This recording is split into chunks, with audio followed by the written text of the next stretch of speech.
보겠습니다. 주보 2면에 새한글 성경, 오늘은 두 구절인데요.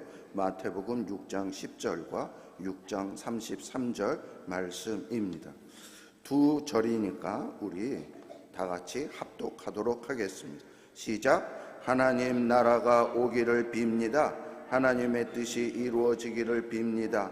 하늘에서처럼 땅에서도요. 여러분은 먼저 하나님의 나라와 하나님의 의를 힘써 찾으세요. 그러면 하나님이 이런 모든 것들을 여러분에게 보태 주실 것입니다. 아멘. 오늘 우리가 묵상할 말씀은 주님께서 친히 가르쳐 주신 기도, 주기도문의 두 번째 간구, 나라가 임하시오며입니다. 여러분, 기다림 없는 인생은 없지 않습니까? 저같이 야구를 좋아하는 사람은 한 시즌 야구가 끝나면 다음 봄이 될 때까지 심심해서 어떻게 지내나 이런 마음으로 다음 시즌의 야구를 기다립니다. 또 축구를 좋아하는 사람들은 좋은 축구 경기가 있는 날은 그날을 기다립니다. 스포츠뿐이겠습니까? 어디 학생들은 학기 중에 방학이 오기를 간절히 기다릴 테고요. 군대에 있는 군인들은 제대할 날만 간절히 손꼽아 기다릴 것입니다. 결혼하기로 약속한 연인들은 결혼식 날만 학수고대할 것입니다. 이처럼 인간은 무언가를 기다립니다. 기다림이 채워지면 또 다른 기다림이 시작됩니다. 그런데요, 반대로 기다림이 무산되면 절망하기도 합니다. 그렇다면 그리스도인 여러분들은 무엇을 기다리며 사십니까? 세상 사람들과 똑같이 돈을 기다리고 성공을 기다리십니까? 예수님은 우리에게 전혀 다른 기다림을 하라고 가르쳐 주셨습니다. 그것은 무엇입니까? 오늘 우리가 읽은 말씀, 제목의 말씀대로 그 나라가 오게 하여 주시며, 이 기도를 우리에게 기다리라고 주셨습니다. 이 기도는 우리가 간절히 소망하며 기다려야 할 대상이 세상의 성공이나 물질이 아님을 보여줍니다. 하나님 나라를 기다리지 않는 성도는 세상 사람들과 다를 바가 없는 자입니다. 여러분, 성경은 66권이 모인 두꺼운 책인데요. 하지만 이 방대한 성경을 하나로 연결시켜주는 하나의 주제가 있습니다. 그것은 바로 하나님 나라입니다. 창세기 1장부터 성경 맨 마지막 장인 요한계시록 22장까지 성경의 모든 인물과 사건이 이 주제로 연결됩니다. 각 성경의 내용이 구슬이라며 하나님 나라는 이 구슬들을 연결해주는 실과 같습니다. 예수님이 이 땅에 오신 목적도 한마디로 하나님 나라를 세우기 위해서입니다. 예수님 하면 곧바로 하나님 나라가 생각이 나야 합니다. 예수님이 이 땅에 오셔서 하신 첫 번째 설교는 무엇입니까? 마태복음 4장에 보면 회개하라 천국이 가까웠느니라. 누가복음에 보면 회개하라 하나님 나라가 가까이 왔느니라 입니다. 예수님이 부활하시고 승천하신 후 이 땅에 40일 동안 계셨는데 40일 동안 제자들을 만나면서 집중적으로 가르치신 말씀의 주제가 하나님 나라의 일이었습니다. 사도 바울도 가는 곳마다 아침부터 저녁까지 하나님 나라에 대해서 강론했습니다. 이와 같이 하나님 나라가 정말 성경에서 제일 중요한 주제인데요. 그러나 많은 성도님들이 하나님 나라에 대해서 오해하곤 합니다. 하나님 나라를 예수 믿고 천당 가자라고 할 때 그 천당으로 압니다. 지금 하나님 나라에 소속되어 있고 하나님 나라에서 산다는 것이 아니라 죽어서 가는 저 세상만으로 하나님 나라가 그런 줄 알고 있습니다. 또 어떤 사람들은요, 교회가 커지고 기독교의 정치적 힘이 세지는 것, 그것을 하나님 나라로 오해합니다. 아닙니다. 그럼 하나님 나라는 무엇일까요? 우리가 학교에서 나라의 세 구성 요소에 대해서 배운 적이 있는데 그것은 주권, 국민, 영토입니다. 하나님 나라도 이 세 구성 요소가 있습니다. 먼저 주권입니다. 하나님 나라의 주권은 물론 하나님이십니다. 하나님이 왕이십니다. 하나님이 입법하시고 통치하시고 재판하십니다. 또 국민입니다. 하나님 나라에서 국민은 누구입니까? 하나님 말씀에 순종하기를 원하는 저와 여러분 교회입니다. 또 셋째, 영토입니다.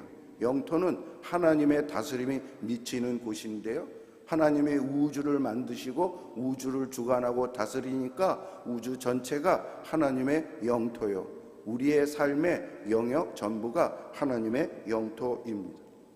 그런데 이 중에서 제일 중요한 요소는 주권입니다. 우리나라가 일제강점기 때에 땅도 있었고 국민도 있었는데 주권을 빼앗겼기 때문에 우리는 나라를 잃어버렸다, 이렇게 말했습니다. 나라, 왕국, 원래는 원어가 왕국인데요, 히브리어는 말쿠트이고 헬라어로는 바실레이아인데 이것의 원뜻은 통치, 다스림입니다. 즉 하나님이 다스리는 곳이 하나님 나라입니다. 내 마음에 하나님이 있어서 하나님의 뜻이 이루어지고 하나님이 다스리고 있다면 내 마음이 바로 하나님 나라가 되는 것입니다. 그러므로 나라가 임하시오며, 이 기도는 어떤 내용이냐면 하나님 저를 다스려 주십시오, 하나님이 나의 왕이십니다 라는 고백입니다. 주기도문은 하나님을 왕으로 선포하는 기도입니다. 많은 성도님들이 요구하는 나의 목자시니 이 성구를 좋아하는데요, 이 성구는 나에게 따뜻하고 위로가 되기 때문입니다. 그러나 본 주기도문은 하나님을 목자라고 부르기 전에 왕으로 부르라고 도전합니다. 우리 목자이신 하나님께 사람들은 위로받기를 좋아하는데 왕이신 하나님께는 복종하기를 부담스러워합니다. 그러나 여러분, 하나님을 왕으로 모시지 않는다면 우리 가운데 하나님 나라는 이루어지지 않습니다. 왜냐하면 다른 것이 왕 노릇하고 내가 왕 노릇하기 때문입니다. 그런데 여러분, 사실 이 기도는 굉장히 혁명적이고 위험한 기도입니다. 왜냐하면 하나님이 나의 왕이 되셔서 나를 다스려 주시옵소서라고 기도하는 것은, 다시 말하면 하나님, 내가 내 인생의 왕 노릇하던 것을 포기하겠습니다, 이런 항복선언이기 때문입니다. 예수님이 태어나셨을 때를 생각해 보십시오. 동방 박사들이 예루살렘에 와서 물었습니다.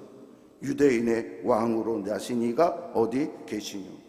그때 헤롯 왕이 어떻게 반응했습니까? 온 예루살렘 성은 소돔 가운데 있었고요, 헤롯은 2살 아래 아이들을 다 죽이라고 명령했습니다. 왜 그랬을까요? 그가 자나 무도해서 그랬을까요? 물론 그런 이유도 있지만 근본적인 이유는 내가 유대인의 왕인데 또 다른 왕이 있다고 하는 두려움 때문이었습니다. 왕은 두릴 수 없습니다. 하늘 아래 두 태양은 없습니다.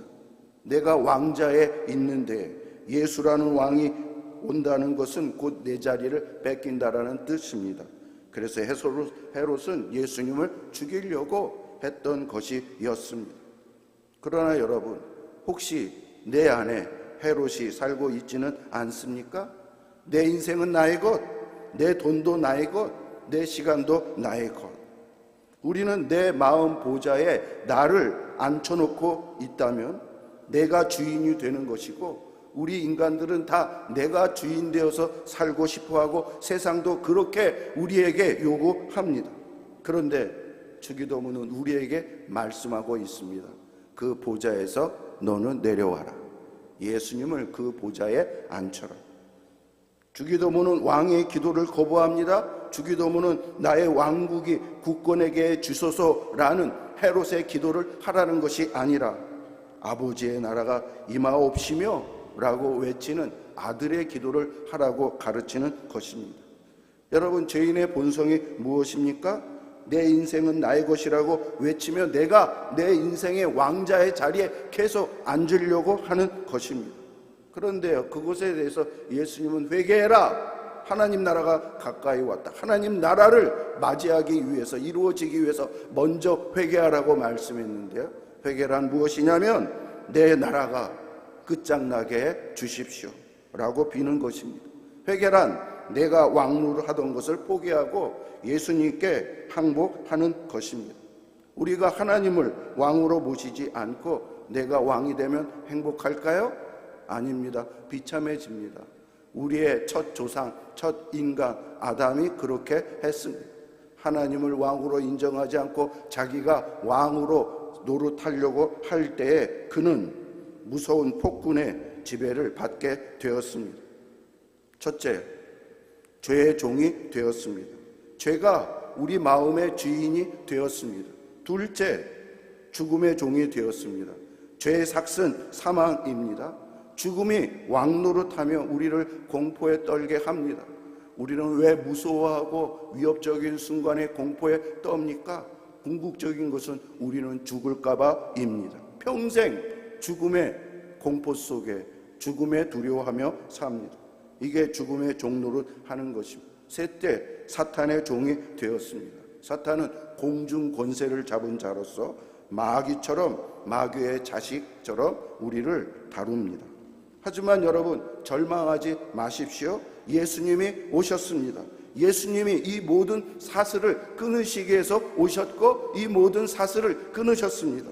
그래서 예수님은 하나님 나라를 건설하러 이 땅에 오신 사령관입니다.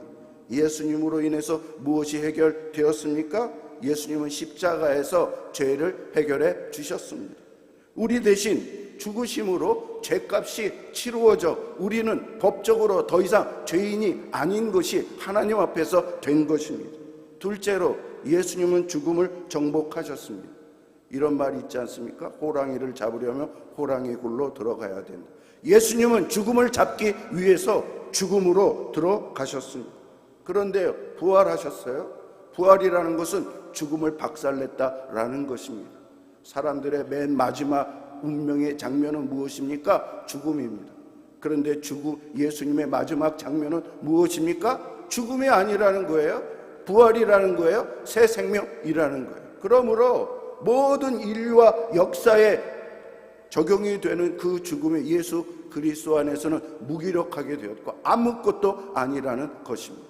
예수님이 죽음을 이기신 것입니다. 셋째로 예수님은 사탄을 멸하셨습니다. 마태복음 12장에 보면은 내가 하나님의 손을 힘입어 귀신을 쫓아냈다면 하나님 나라가 이미 너희에게 임하였느니라. 예수님이 공생에 사역하면서 얼마나 많은 귀신을 쫓아냈습니까? 귀신이 왜 도망갔습니까? 예수님이 무서워서 도망갔습니까? 그것이 아니라 하나님 나라가 모든 권능이 귀신보다 훨씬 사탄보다 센 그 권능이 그에게 임했기 때문에 귀신이 거기에 사탄 마귀가 있을 수 없어서 그런 일이 일어난 것입니다. 이미 예수님이 초림할 때에 귀신이 추방되고 사라지는 일이 일어나기 시작해서 지금도 교회 안에서 이러한 역사들이 얼마나 많이 나타납니까? 그것은 하나님 나라가 지금 임하였기 때문입니다. 근데 여기서 중요한 질문 한 가지가 생깁니다. 목사님, 예수님이 왕이시고 하나님 나라가 임했다면 왜 세상은 아직도 이렇게 악합니까? 내 삶에 왜 이 어려움과 고통이 있습니까? 죄의 유혹이 있습니까? 이것이 우리가 풀어야 될 숙제인데요. 이것을 이해하기 위해서 아주 유명하고 적절한 그 설명 예화가 있습니다. 조지 레드 신학자와 게알더 보스 목사님이 이것에 대해서 이야기를 했는데, 여러분, 세계 제2차 대전 때에 연합군과 독일군이 치열하게 전쟁을 했습니다. 그런데 연합군은 이 독일군을 패배시키기 위해서 어느 날 프랑스의 누르망디 해안에 상륙 작전을 펼쳤습니다. 그것이 1944년 6월 6일입니다. 이것은 연합군이 D-Day라고 했습니다. 그런데 그 상륙 작전은 우리 인천 메가다의 상륙 작전처럼 성공을 했습니다.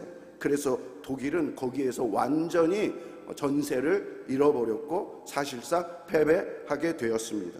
승패는 이때부터 갈리기 시작했습니다. 그러나 독일군이 바로 그때 항복하고 물러선 것이 아니라 1년 동안 버티고 그러다가 완전히 전쟁이 끝난 날은 그 다음에 1945년 5월 8일입니다. 이 날을 V-Day라고 말을 합니다. D-Day 1944년 6월, V-Day 1945년 5월달. 이 공간인데 이미 독일군은 사실상 패배했는데 마지막 발악을 하고 버티는 그 기간이 바로 1년 동안의 기간인 것입니다. 여러분, 하나님 나라도 이와 같습니다. 예수님이 2000년 전에 오셔서 하나님의 나라를 만들기 시작했고, 귀신과 그 모든 잘못된 것을 하나님께서 물러나게 하시고 새로운 삶과 윤리의 나라를 세우기 시작을 했는데요. 그런데 그게 D-Day란 말입니다. 저 도표에 잘 보여주죠. 예수님이 재림할 때에 독일이 1945년 5월 8일에 완전히 멸망한 것처럼 완전히 멸망하는 일이 있어서 이 세상이 더 이상 사탄과 사탄의 권세와 죄, 그 모든 것이 다 사라지게 완전히 하나님 나라가 이루어지게 됩니다. 그 중첩된 시기를 무슨 시대라고 말을 해요?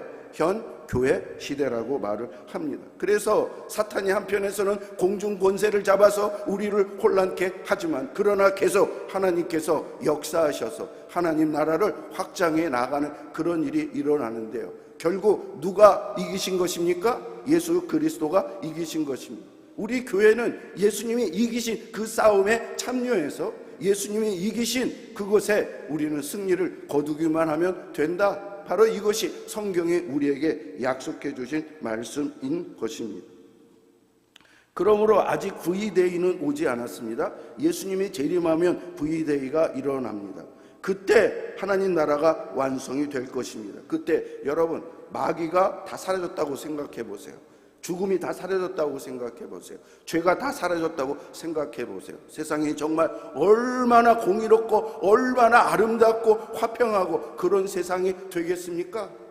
사람들이 내 마음은 원치 않지만 그들이 악한 일을 하고 정말 상상할 수 없는 일을 하는 것은 그 안에 죄가 있기 때문에, 또 다른 인격 죄가 있기 때문에 그런 것들이 벌어지고 마는 것입니다. 그러나 하나님 나라가 완성이 되면 그러한 일들은 완전히 없어져서, 그래서 하나님이 왕이시고 그리스도가 다스리시는 그런 하나님이 나라가 돼요. 여러분, 지금 제가 동화 얘기하는 거 아닙니다. 성경 얘기를 하는 겁니다. 그래서 우리는 그 나라를 소망하며 그 나라를 준비하며 그 나라를 들어갈 줄 확신하면서, 그래서 지금 예수님이 기도의 중요한 기도 제목으로 나라가 우리에게 빨리 임하게 하여 주시옵시며, 이 기도를 우리는 해야 하는 것입니다. 여러분, 여러분의 신분은 지금 무엇입니까? 빌립보서 3장 20절에 우리의 신분은 하늘에 있는, 시민권은 하늘에 있는지라라고 말을 합니다. 여러분, 우리는 이 땅에 발을 딛고 살지만 그러나 우리의 신분은 하늘 시민권을 가진 자들입니다. 우리는 영원한 나라, 저 선진국 중에 선진국인 시민권을 가지고 잠시 이 땅이라는 개발도상국에 파견된 대사와 같습니다. 여러분, 선진국 대사가 파견된 나라의 낮은 문화를 부러워합니까? 아닙니다. 우리는 선진국 대사로서 더 높은 차원의 기쁨과 윤리를 가지고 있는 사람들입니다. 세상 사람들이 돈에 명예에 목숨을 걸을 때 우리는 그게 전부가 아니야. 또 다른 삶과 또 다른 나라와 또 다른 멋진 그러한 삶의 나라가 있어. 이것을 우리는 말할 수 있어야 합니다. 그러므로 여러분, 세상 풍조를 너무 부러워하지 마십시오. 우리는 이미 세상을 이긴 자들입니다. 그래서 예수님이 뭐라고 말했습니까? 제자들을 이제 십자가를 지시기 위해서 제자들을 세상에 보내면서 너희는 두려워하지 말라, 무서워하지 말라, 내가 이미 세상을 이기었노라. 여러분, 싸우면 돼요. 가서 부닥치면 돼요. 예수 이름으로요. 결국은 어떻게 됐다고요? 이기게 돼 있다고요. 우리가 영화에 보면 무조건 나중에 결말은 이기게 되는 영화가 있는데, 그거 보면 중간에 아무리 별의별 일이 다 일어나도 우리는 마음에 안심한 마음을 가지게 됩니다. 왜? 결국은 파이널 앤서는 이기게 되었기 때문입니다. 우리는 하나님 나라를 기도해야 되는데 세상은 자꾸 딴 얘기를 합니다. 딴 헛된 소망을 불어넣어 줍니다. 과학기술이 너희를 구원할 거야, 기술이 너희를 자유롭게 할 거야. 여러분, 이것을 테크노피아, 환상이라고 얘기를 하는데요. 그러나 정직하게 생각해 봅시다. 기술이 발전하고 돈이 많아졌다고 해서 인간이 정말 행복해질까요? 옛날 스마트폰이니 AI이니 이 모든 것이 없었을 때의 세상, 내 어렸을 때의 세상보다 지금 사람들이 더 행복합니까? 그렇지 않은 것 같아요. 자살률이 우리나라 OECD 국가 중에 1위입니다. 10대부터 20대, 30대의 사망 원인 1위가 바로 자살입니다. 이 화려한 세상 이면에 짙은 절망이 깔려 있습니다. 기술과 돈, 이것은 사람의 죄와 탐심을 해결하지 못합니다. 세상은 겉보기에는 대단합니다. 화려합니다. 다니엘서에 보면 다니엘이 기도하다가 환상을 보게 되는데 어떤 환상이냐면 신상이 등장하는데요, 그 제일 위에는 금으로 돼 있고 그 다음에는 은으로 돼 있고 그 다음에는 노수로 돼 있고 그 다음은 쇠로 돼 있습니다. 모든 사람들이 그것을 우러러 보고 있는데, 그것은 그 당시에 다니엘이 총리로 있던 바벨론이라는 나라를, 그리고 그 다음에 아직 제국이 되지 않는 페르시아 나라를, 그 다음에는 페르시아를 이겨서 제국을 만든 그리스 나라를, 그 맨 마지막에 로마 나라를 상징을 하는데요. 그게 놀라운 예언이 아직 페르시아 그 다음부터는 나라들이 이루어지지 않았는데 그것을 환상을 본 것입니다. 실제로 나중에 이루어지지 않았습니다. 그런데 하늘에서 다듬지 않는 돌이 하나가 나타나더니만 그것이 그 신상에 부닥쳤는데, 그 신상이, 거대한 신상이, 금과 은과 녹과 쇠로 된 그 신상이 완전히 박살이 나버렸습니다. 그러면서 다니엘은 바로 이 돌이 누군가 봤더니 메시아라고 하나님께서 가르쳐 주신 것입니다. 예수 그리스도의 나라가 임하면 모든 세상의 나라는 다 사라지고 없어지고 예수 그리스도의 나라만이 세세토록 영영이 있다라고 성경에 말씀해 주고 있습니다. 여러분, 바벨론 나라 없어지지 않았습니까? 페르시아 나라, 지금 그 후속 나라가 이란인데 이란이 정말 엉망진창의 나라가 되지 않았습니까? 그리고 그리스, 그리고 로마 나라 다 망하고. 그러나 예수 그리스도가 주인이신 왕이신 하나님 나라는 세세토록 있게 되는 것을 성경이 말하고 있습니다. 요한계시록 11장 15절에 같이 읽어보도록 하겠습니다. 시작. 세상 나라가 우리 주와 그의 그리스도 나라가 되어 그가 세세토록 왕노를 하시리로다. 네, 세상의 모든 나라가 결국은 주님 앞에 항복하고, 주님이 와서 조금씩 시작한, 겨자씨처럼 시작한 씨앗을 조금 뿌렸는데 그게 점점 커지더니만 세상을 다 덮는 그런 나라가 하나님 나라가 되어서 하나님이 영원토록 왕노릇하는 그런 나라가 될 것이다라고 말씀하고 있습니다. 또 주기도문에서 나라에 임하옵시며, 이 기도는 무엇을 기도하는 거냐면 교회 안에서만 이 기도가 이루어져서는 안 된다라는 말씀입니다. 하나님은 여러분 교회 안에 가둬놓지 마십시오. 하나님이 교회만 졌습니까? 사회도 졌고 의료계도 졌고 학원계도 졌고 국회도 졌고 정치계도 졌고, 즉 모든 곳이 하나님 나라가 이루어져야 한다라는 말씀입니다. 한국교회 문제는 뭐예요? 철저히 이원란스, 교회만 신자, 교회에서만 하나님, 교회에서만 귀를 듣, 나가서는 세상 사람과 하나도 다르지 않게 하기 때문에 이 나라가 기독교가 100년이 지나고 기독교 신자가 그렇게 많다 하더라도 하나님 나라가 일본보다 더 안 이루어지고 있는 것입니다. 그러므로 여러분, 이 기도는 교회에서만 해야 할 것이 아니라 하나님, 내 회사에서도, 내 가정에서도, 이 나라에서도, 이 사회에서도 하나님의 주권이 인정되고 하나님의 말씀이 이루어지는 나라가 세상이 되게 해 주시옵소서. 이렇게 기도해야 합니다. 여러분, 우리 믿음의 선진들이 이런 삶을 살았습니다. 1985년부터 이제 선교사들이 들어오기 시작했고 1900년대였습니다. 그때 이 나라는 영적으로 깜깜한 세상이었습니다. 술, 도박, 담배, 그리고 첩. 당시에요, 돈이 좀 있다고 하는 사람들은 첩이 자랑이었어요. 지금 명품을 가지고 있는 것처럼 첩이 자랑이었어요. 그런데 그 선교사들이 이 모든 악습들을 복음으로 철폐하고 새롭게 하고, 여자를 무시하고, 그 다음에 신분이 좋지 않은 사람들을 무시하고, 그런 사람들을 하나님의 형상으로 가진 자로 인정해서 그들을 데려다가 공부를 가르치고 주의 사랑을, 저게 이제 이화학당 초창기의 그 모습인데요. 저기 보세요. 애들이요, 많은 애들이 기생의 딸이에요. 그리고 기생들이 지금 공부하고 있어요. 저기서 나중에 의사가 나오고 미국 유학을 해서 박사가 나오고 그렇게 된 거지. 하나님 나라가 이 땅에 이루어졌던 것이에요. 그랬더니 세상이 정말 이전보다는 공의롭고 사랑과 정의가 이루어지는 그런 세상이 되었다라는 말씀입니다. 여러분, 우리도 지금 저러한 비전을 가지고 세상에 나아가서 살아야 된다라는 비전을 가져야 됩니다. 우리는 세상에서 이름만 성도요, 이름만 그럴듯한 장로요, 그렇게 돼서는 안 되고 실질적인 하나님의 사람으로 살아야 합니다. 여러분, 창세기에 나온 롯을 기억하십니까? 롯은 아브라함이랑 갈라질 때 자기가 보기에 에덴 동산처럼 좋게 보이는 그 땅을 선택해서 갔는데 그게 소돔과 고모라예요. 인간적으로 보기에 좋은 곳이, 거기에 문화가 좋지만 죄가 많아서, 그래서 거기에 하나님이 심판하기로 했는데, 베드로서에 보면 롯이 의인이라고 인정을 받았지만 그러나 그는 그 안에서 아무것도 하지 못했습니다. 하나도 문화를 바꾸지 못, 심지어 자기의 아내마저 지키지 못했습니다. 여러분, 오늘날 우리의 모습에는 롯과 같은 모습이 없습니까?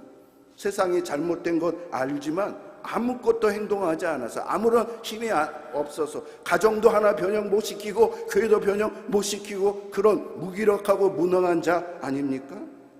그러면 여러분, 우리는 아까 얘기했던 예수님의 초림과 나중에 재림, 이미와 아직, 디데이와 V데이 사이를 살아가고 있는 사탄과 치열한 공방전을 하면서 살아야 되는 이 시대에 우리는 어떻게 살아야 할까요? 로마서 14장 17절이 그것에 대해서 말씀해 주고 있습니다. 시작. 하나님의 나라는 먹는 것과 마시는 것이 아니요 오직 성령 안에 있는 의와 평강과 희락이라. 네, 세상 나라는 먹고 마시는 것, 경제가 중요하죠. 여러분, 무조건 요즘은 경제 아닙니까? 경제. 근데 하나님 나라는 경제보다도 뭐가 더 중요하냐면 성령 안에 있는 의, 평강, 희락. 의는 무엇입니까? 하나님과의 관계입니다. 하나님과의 관계가 중요해요. 그래가 경제 문제가 해결되는 거예요. 평강인 거예요. 피스인 거예요. 이것은 세상이 뭐 문화가 발전해서 편안하고 안락한 그게 아니라 세상이 뒤집어지고 어떤 일이 일어날지라도 하나님이 주시는 평안, 하나님이 주시는 샬롬, 이게 진짜 샬롬입니다. 평화로다. 하늘이 주시는 이 평화, 이런 찬송도 있지 않습니까? 그리고 희락이에요. 희락은 구원받은 하나님 자녀가 된 그것에 대해서 희락인 것입니다. 세상 사람들은 다른 것 때문에 기분이 좋고, 마약해서 기분이 좋고, 게임해서 기분이 좋고, 그런데 그것이 아니라 하나님이 나를 구원해 주시고 나를 사랑해 주시고 나를 이렇게 인도해 주신 그것을 깨달으니까 너무 좋은 거예요. 그냥 도파민이 그냥 엄청나게 나오고 그렇게 되는 것입니다. 그러면 여러분, 우리가 의롭게 살아요? 너무 샬롬으로 살아요? 너무나 기쁨으로 살아요? 그러면 세상 사람들이 돈도 많고 뭐 권세도 높고 그러는데 그런 삶을 살지 못하는 세상 사람들이 우리 그리스도를 보고 저 사람 뭐야? 저 사람 왜 저렇게 살아? 저 사람 왜 그러지? 아, 왕이 다르구나. 하나님이 왕이구나. 하나님 믿는 사람이구나. 저들의 비결, 초대교회 때 이런 일이 일어났다니까요. 그래서 교회로 몰려오기 시작했다니까요. 지금은 그런데 세상 사람들이 교회를 보면 뭐를 봅니까? 이기적이고 정말 제대로 그 모든 것을 모르고 엉뚱한 얘기나 하고 그렇게 사는 그 교회. 그러면 안 된다라는 말씀입니다. 하나님 나라에서는 큰 자가 누구입니까? 세상에서는 군림하는 자입니다. 하지만 예수님은 말씀하셨습니다. 하나님 나라에서는 섬기는 자가 큰 자다. 여러분, 내가 책을 보다가 어떤 예화가 이게 나왔어요. 구세군에서, 구세군은 군대 계급과 같은 어떤 교회적을 내렸는데 한 사관이, 목사를 거기는 사관이라고 얘기를 하는데요, 은퇴한 사관이 있었습니다. 고위직을 지납니다. 거기서 은퇴한 사관, 높은 분을 사령관으로 하는데 이제 어떤 행사가 있었을 때에 그 사관이 참여를 했는데 이 사관이 어떻게 했냐면 앞에 그 강단 위에서 앉아서 있는 게 아니라 아래에 내려와서 깃발을 들고 기수 역할을 했다고 합니다. 여러분, 이것이 하나님 나라의 섬기는 자의 모습입니다. 제가 영국의 이 존 스타트 목사님을 만나기 위해서 영국에 간 적이 있습니다. 그분을 내가 너무 흠모했고 그분 책을 좋고, 그런데 그분 교회에 갔는데 성경 공부에 참여하게 됐는데 10주 코스로요. 그분이요, 나이 그때 은퇴를 해서 83살인가 4살이었어요. 센 그 토스트를 구워다가 갖다 주는 성경 공부. 그 주일날에는요 또 교회 앞에서 인사를 하면서 주보를 나누어 주는 그런 일을 하더라고요. 야, 저렇게 유명한 훌륭한 분이 섬기는 그런 모습을 하는구나 라고 하면서 제가 깊은 인상을 받고 내려왔습니다. 여러분, 가장 높은 분이 가장 낮은 자리에서 섬기는 모습, 이게 하나님 나라의 모습입니다. 하나님 나라입니다. 예수님이 친히 제자들의 가장 더러운, 항문보다 더 더럽다고 하는 발을 예수님이 친히 씻기시고 수건으로 닦아 주셨고, 십자가에서 가장 악랄한 죄인을 죽이는 그 십자가 처형 도구에서 예수님께서 죽으시면서 우리의 죄를 사해서 우리를 구원해 주셨다는 말씀입니다. 마지막으로 이 말씀만 말하고 마치겠습니다. 하나님 나라는 우리끼리만 누리는 것이 아닙니다. 땅끝까지 전포해야 되는 사항입니다. 그래서 예수님이 약속하셨습니다. 뭐라고 약속하셨습니까? 같이요, 시작. 이 전국 복음이 모든 민족에게 증언되기 위하여 온 세상에 전파되리니 그제야 끝이 오리라. 예수님이 언제 오신다고요? 이 복음이 모든 세상에 전파되면 V-Day가 이루어진다. 여러분, V-Day가 빨리 이루어지기를 원합니까? 그러면 우리는 복음을 전파하고 또 보내는 자로서 복음을 잘 전파할 수 있도록 선교사님들 외에 기도하고 후원하는 일을 해야 하는 것입니다. 여러분, 지금 세상이 긴박한 상황 가운데 있습니다. 지금 요즘 뉴스 중에요, 이슬람권 사람들이 우리나라에 많이 들어온다고 합니다. 어떤 사람들은 이슬람권이 많이 들어와서 우리나라 이슬람화 되는 게 아니요, 그들이 우리 교회가 많은 이 땅에 들어오는데 그들을 만나서 전도하고 그들이 만나서 전도가 되고 이런 일들이 얼마나 많이 일어나고 있는지 모릅니다. 하나님 나라는 예수 그리스도입니다. 예수님은 십자가 부활로 뱀의 머리, 사탄의 머리를 부숴버렸습니다.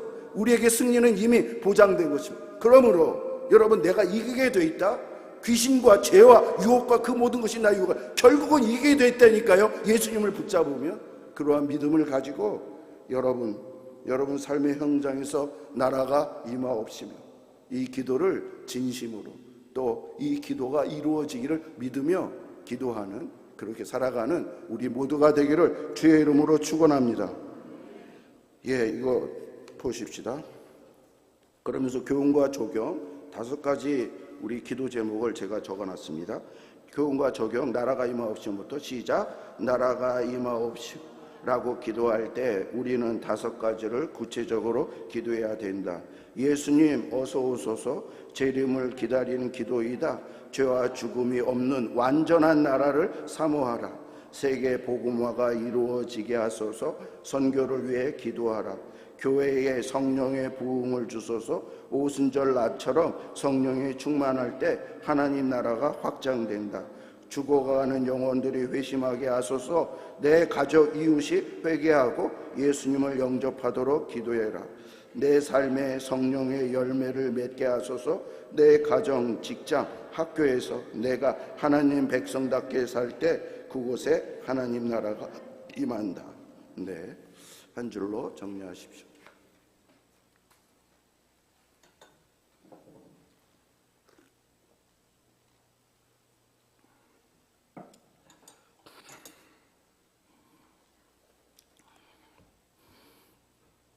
하나님, 그동안 주기도문은 우리가 얼마나 많이 기도했습니까?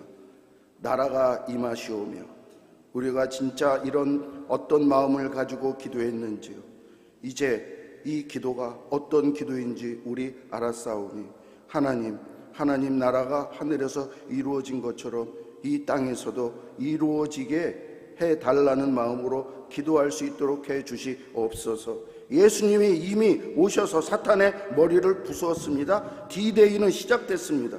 V-Day만 남았습니다. 예수님이 이긴 그것을 확신하고 우리도 사탄과 싸우면 이기게 된다는 것, 이긴 것을 우리는 쥐어 담으면 된다는 것을 확신하여서 세상을 두려워하지 않고 죄를 두려워하지 않고 예수 이름으로 이겨나갈 수 있는 저희들 되게 하여 주시옵소서. 하나님 아버지, 우리가 얼마나 하나님 나라가 이루어지기를 바라면서 또 노력하면서 살았습니까? 초대 한국 교회는 세상을 변혁시키는 그러한 교회였지만 지금은 교회가 너무나 무기력합니다. 하나님, 교회를 힘주시고 깨닫게 해 주시어서 세상을 하여 빛과 소금이 되고자 하는 비전을 갖게 하시고 세상 가운데 굳건한 그리스도인으로 살아가고 일어나고 개혁할 수 있는 우리 교인들 되게 해 주시옵소서. 다음 세대, 우리 특별히 다음 세대에게 그러한 의식을 주시고 가치관을 주시고 그리하여 그러한 하나님의 군사로서 살아갈 수 있도록 우리 자녀들을 세워 주시옵소서. 예수님의 이름으로 기도드립니다. 아멘.